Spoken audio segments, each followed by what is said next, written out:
Yo, so nandito na kami sa bahay ni girl. Good day today. May sinundo nga pala akong above sa Bulacan. At bago nyo malaman kung sino siya, samahan nyo muna akong magmekaniko sa aking trabaho.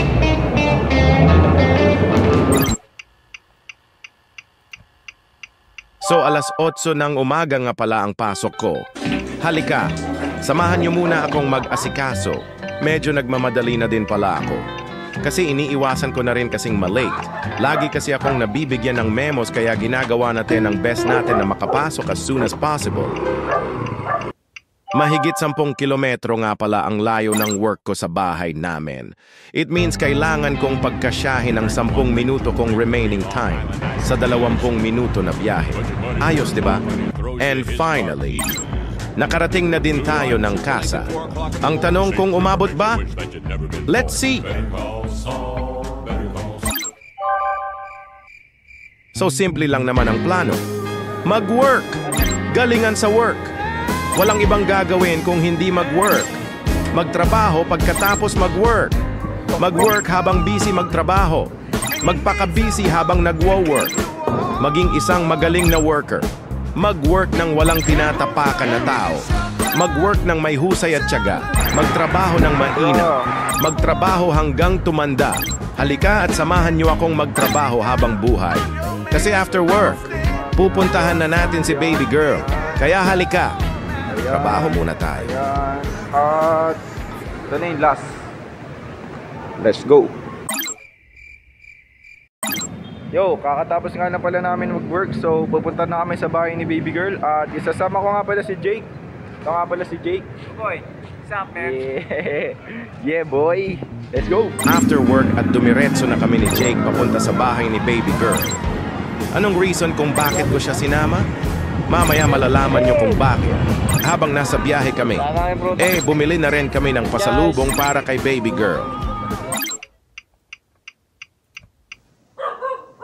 Oh, dito na kami. Yo, so nandito na kami sa bahay ni girl. Bahay nga pala ito ng girlfriend ko. Minsan pumupunta ako dito kapag Sunday para ayusin yung kotse nila. Pumupunta din ako dito para sunduin siya. Kapag Sunday din pumupunta kami ng mall. Sunday lang kasi ang day off ko sa work. Lagi rin pala kaming kumakain kung saan-saan. At ang paborito nga naming pagkain ay ang udon. Kada kakain na nga kami nun, lagi namin napapag-usapan kung paano kami pupunta ng Japan. Siya nga pala si Uni. Short ng Universe.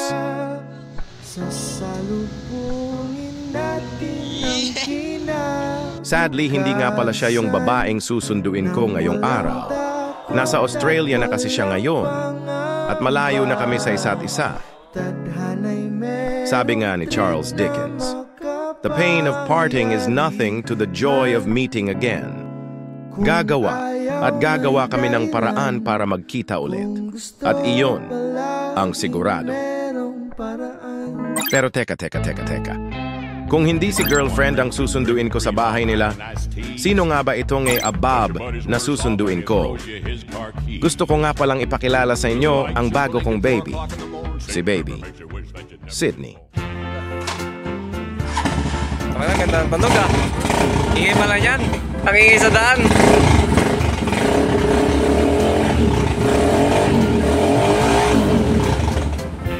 Joke niya yan?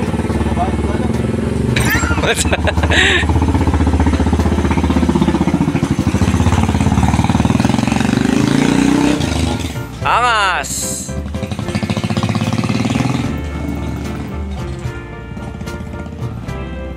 Alis na siya, guys. At nasundo na natin si Sydney. Pinaka nagustuhan ko nga sa kanya ay mayroon siyang speed and attitude. Just the way I like it. Sa mga susunod na araw ay samahan nyo ko at a-upgrade natin siya ng paunti-unti.